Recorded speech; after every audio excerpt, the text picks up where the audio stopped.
Good morning, good afternoon. Thank you for joining today's webinar hosted by Whitcomb Solinsky PC.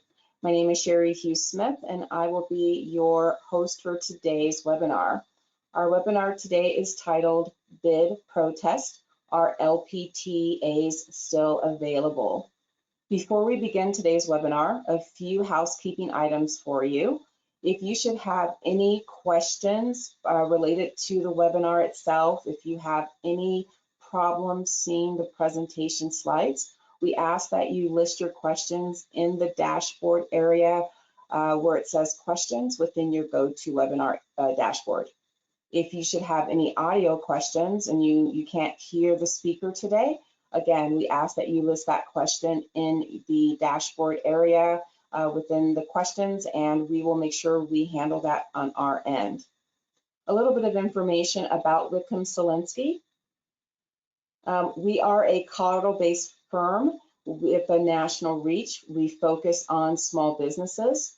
We're a verified service disabled, veteran-owned small business law firm, and more than half of our attorneys come from military backgrounds. A little bit of information about today's presenter, Joe Whitcomb, who is our president and founder.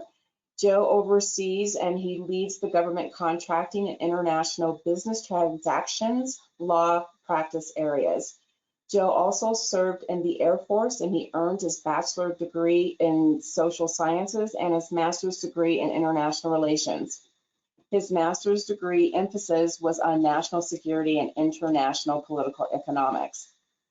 Let's go ahead and jump into today's webinar. Again, if you should have any questions throughout today's webinar, we ask that you list them in the question panel within the dashboard, and we will make sure that Joe addresses your questions. Now we're going to hand it over to Joe. Thank you, Sherry. Welcome, everybody. Again, as Sherry just mentioned, my name is Joe Whitcomb. I am the president and founder of Whitcomb Solinsky. We are going to be going over, the title of today's webinar is, Are LPTAs still okay?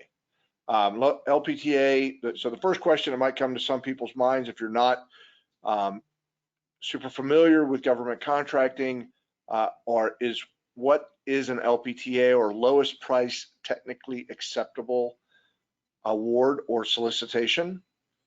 And it's, an LPTA is exactly what it sounds like. So the government would put out a solicitation or a request for bids or request for proposals, and somewhere in that solicitation you would read language that reads something like, the government will be making an award to the lowest price technically acceptable offerer, or to the offerer whose proposal is technically acceptable and has the lowest price. They may not say lowest price technically acceptable, or it will almost never use the term LPTA, but that is what has become the common vernacular for lowest price technically acceptable, or LPTA solicitations.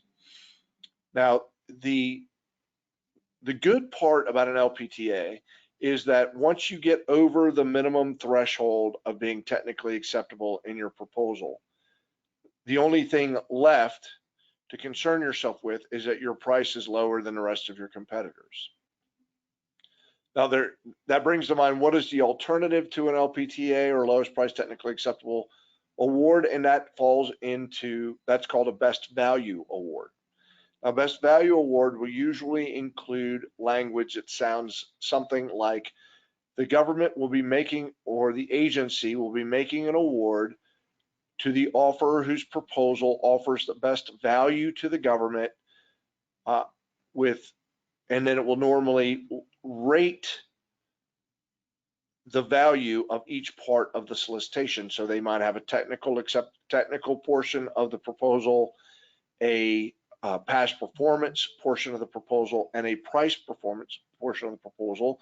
And you might read language in that solicitation that says, technical and past performance when weighed together will be equal to price, or technical and past performance is more important than price.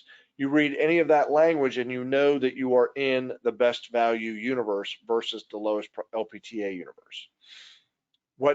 What's going on with what's going on in the purpose of this presentation and we'll get to this in the future slide, is that in 2019, under the National Defense Authorization Act, the Congress passed a law that basically codified the disfavor for lowest price technically acceptable offer or awards, right? So the LPTAs are not just out of fashion now. There's actually as of 2019, there was a statute, and then as of January 2021, there is a regulation in the FAR that makes LPTAs, forces contracting officers to get over certain hurdles before issuing a lowest price technically acceptable award or solicitation. So the last question is, where did this rule come from? So if you go to our next slide. So again, this came from the John S. McCain National Defense Authorization Act for fiscal year 2019. As many of you will remember, Senator McCain passed in, I believe it was 2018, in the 2019 fiscal year.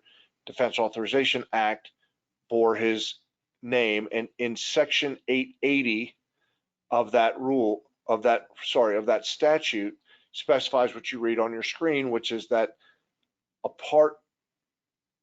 it basically states that certain criteria have to be satisfied before the government can issue an LPTA source selection criteria.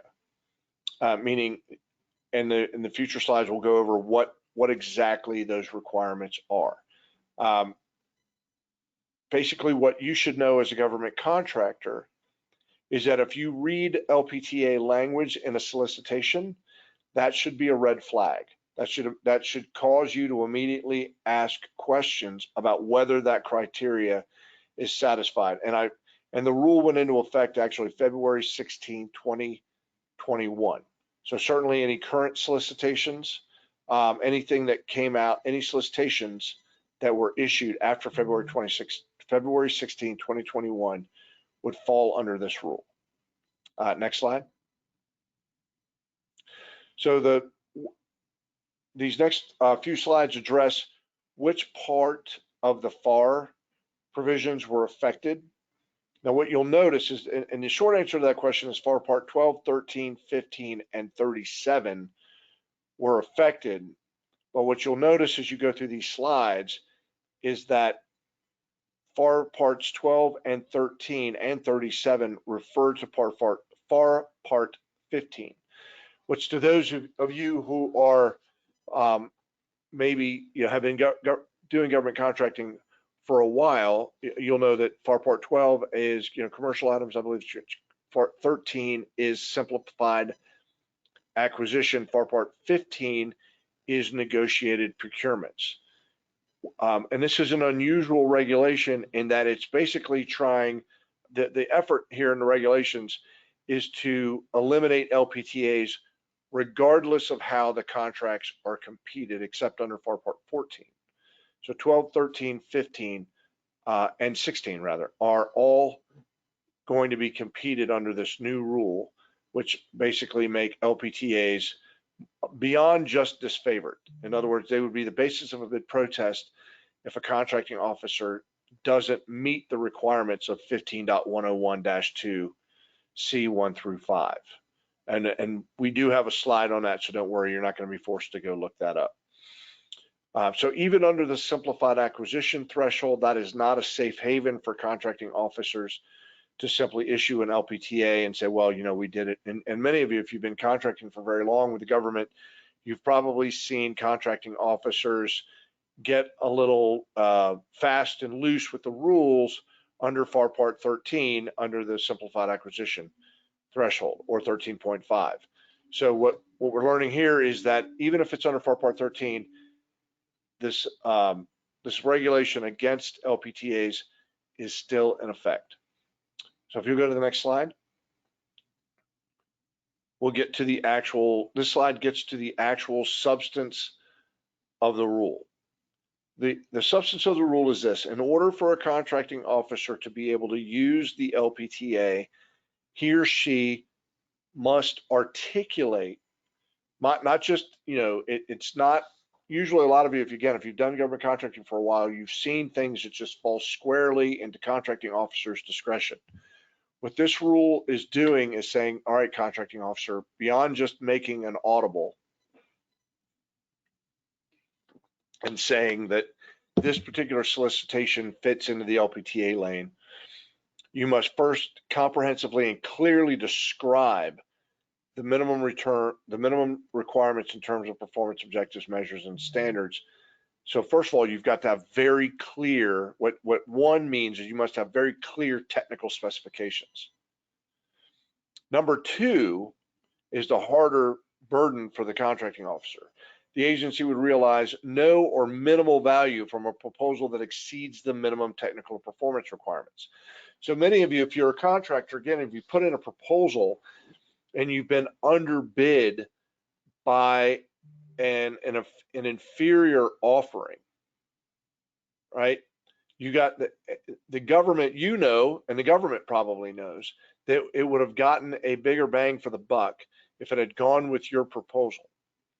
But it didn't, because your competitor came in just over that minimum threshold of technically acceptable, and the government awarded to them because they were technically acceptable and lower priced. We've all probably seen the compulsion that contracting officers have to simply look for that lowest price.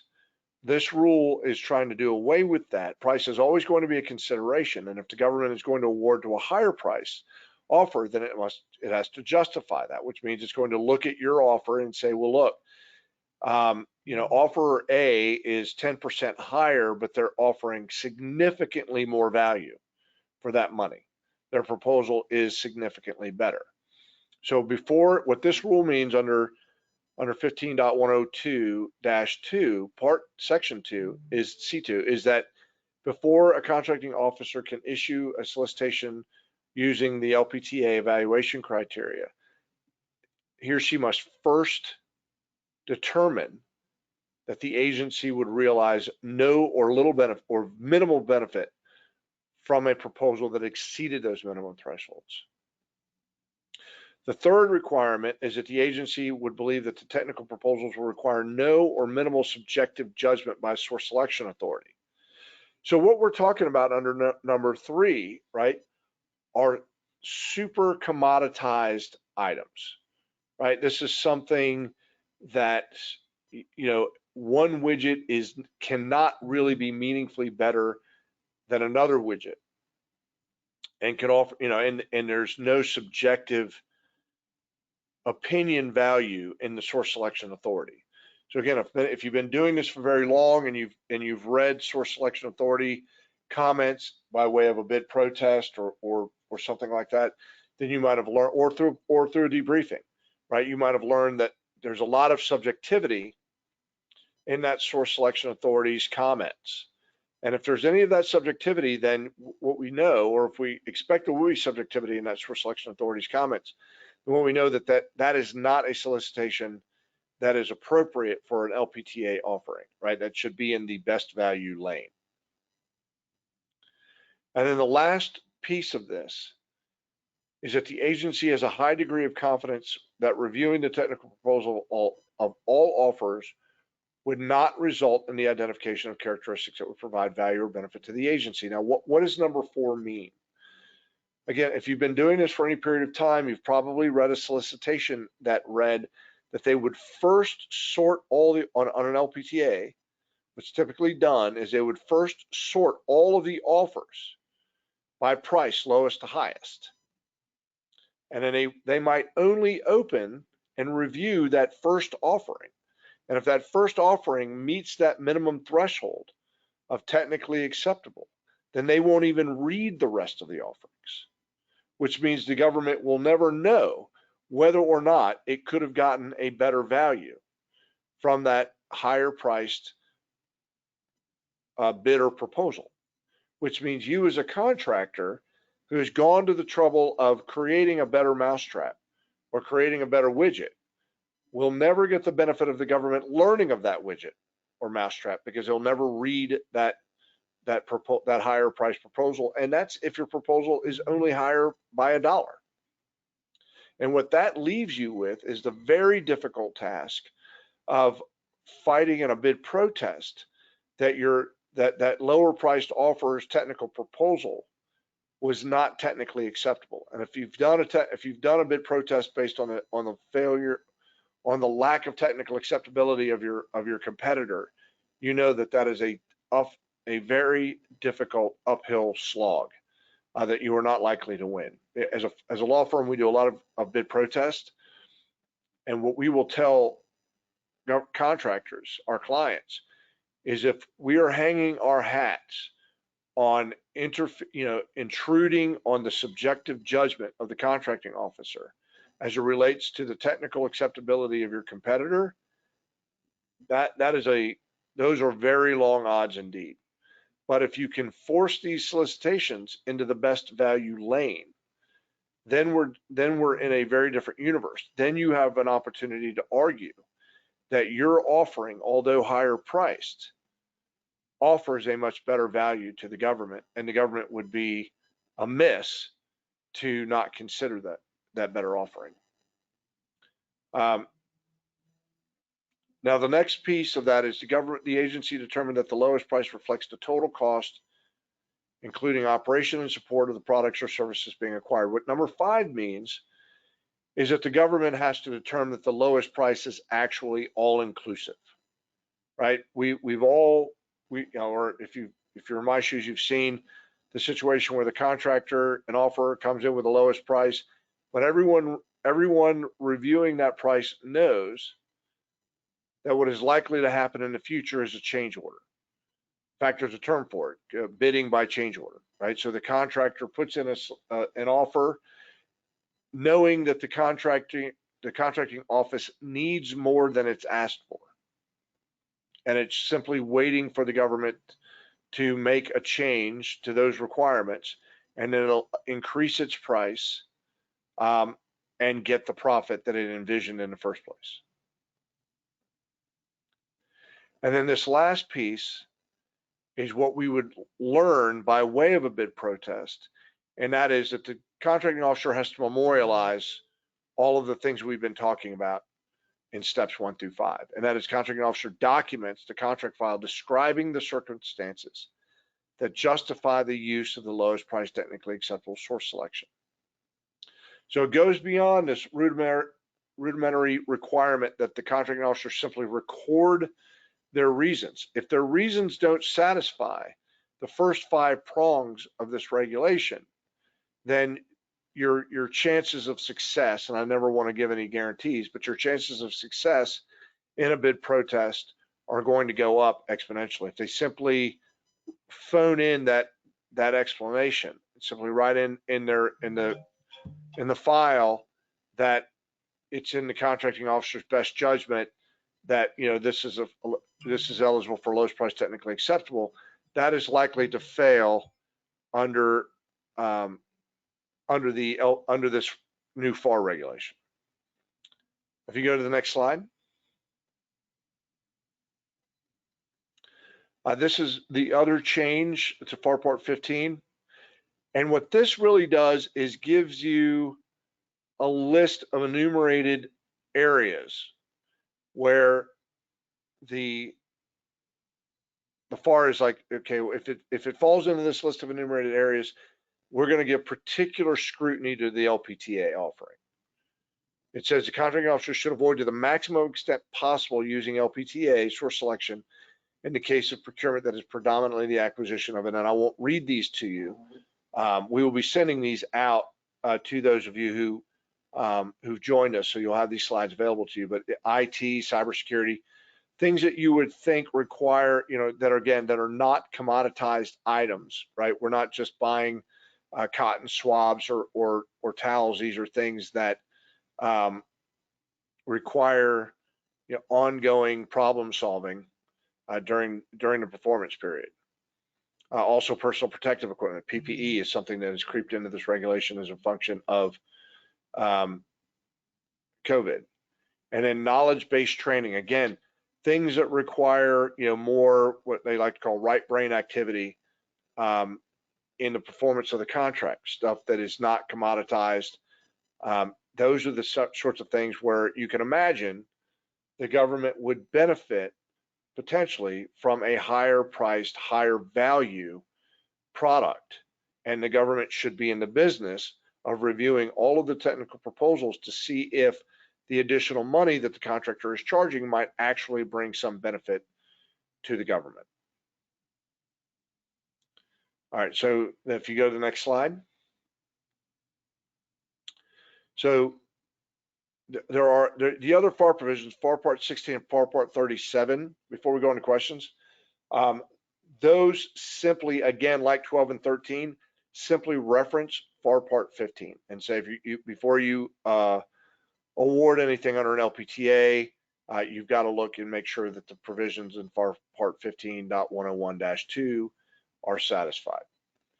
Now we will open it up to any questions. If you, as Sherry mentioned at the beginning, if you've got any questions, put them in the dashboard. Okay. And just, you already did touch on this, but the first question is, will we get a copy of the slides? And the answer is yes, we will send those out to you. Can you repeat that again? And the first question you already touched on is whether or not they will get a copy of the slides. Yep. So the answer to that was yes. Mm-hmm. Yeah. Mm-hmm. And then what's the next question? And the next question is, have there been any bid protests on this yet? And the short answer to that question, and the unexciting answer is no, right? And that's not terribly surprising. So, and I'm basing my answer on research I did on Westlaw, the large legal database that our firm uses for research as of yesterday. And I looked into Court of Federal Claims and any decisions out of the GAO, which is the only two places that protests would land. And the answer to that is no. What that means for those of you listening is that this is an area that's yet to be adjudicated. In other words, GAO officials and judges at the Court of Federal Claims have not yet decided or interpreted this rule or applied this rule to individual circumstances. So be on the lookout. If you guys are subscribing to the GAO database, as we do, we get emails on a regular, anybody can subscribe to that, it's free. You get emails on a daily basis about GAO decisions. Be on the lookout for decisions that speak to this LPTA issue, because we're all interested collectively in seeing how closely the GAO and the Court of Federal Claims holds the contracting officers to this regulation, whether they hold their feet to the fire or not. If we start to see cases in which the GAO sort of winks, or the Court of Federal Claims just winks at this regulation and says, well, the contracting officer came up with a reason that is good enough, then we'll know we'll need to lobby for more enforcement or more rules on this. What is the next question, Allie? Yep. The next question is, when do I need to file a bid protest if I see the LPTA language? All right, so that question is about whether or not, I'll tell you when you don't want to file that protest. That protest needs to be filed prior to the submission date on a solicitation. So if a solicitation comes out and it came out today, July 29th, and it had a submission date of July 10th, then you would want to make sure that if you're going to file a bid protest, it would need to be filed prior to July 10th. Now, and I may be getting ahead of myself, there are some other options. The other options are, what I regularly recommend to my clients is that take advantage of the Q&A period. In other words, most solicitations will come out, especially under FAR Part 15, when there's a negotiated procurement. It will give offers or potential offers an opportunity to submit questions to the contracting officer. So that would be a perfect opportunity, if you see this LPTA language, to ask the contracting officer to submit, as part of its responses to the Q&A, the calculations that the contracting officer did to satisfy FAR Part 15 .101-2. In other words, what were your justifications for using the LPTA instead of the best value? And then wait for that because again, the reason why I always encourage my clients to use the Q&A period is that if the contracting officer doesn't right the ship and put this into the best value lane, your solicitation in the best value lane, and you're forced to protest, then you have a response from the contracting officer that you can incorporate into your protest.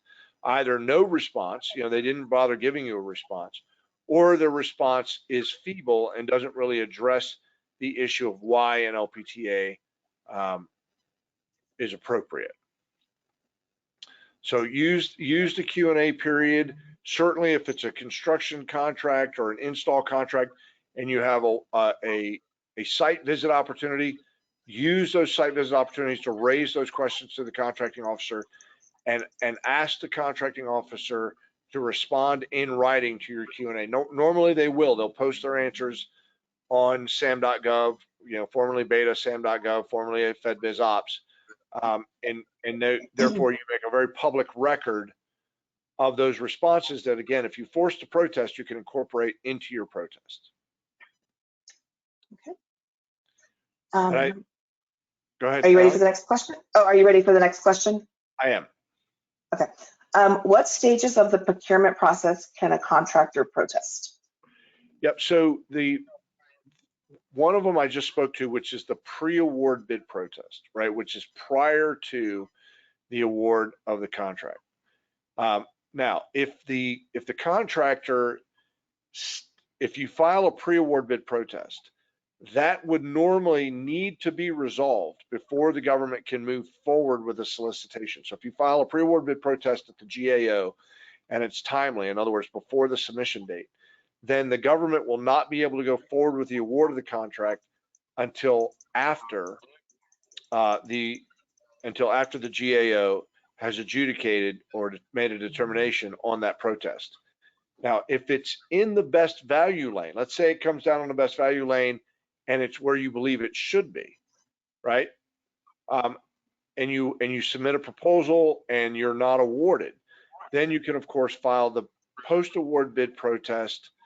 If it's competed under FAR Part 15 or any of the FAR provisions, then you have 10 days from the date of award to file a bid or notice of award to file a bid protest.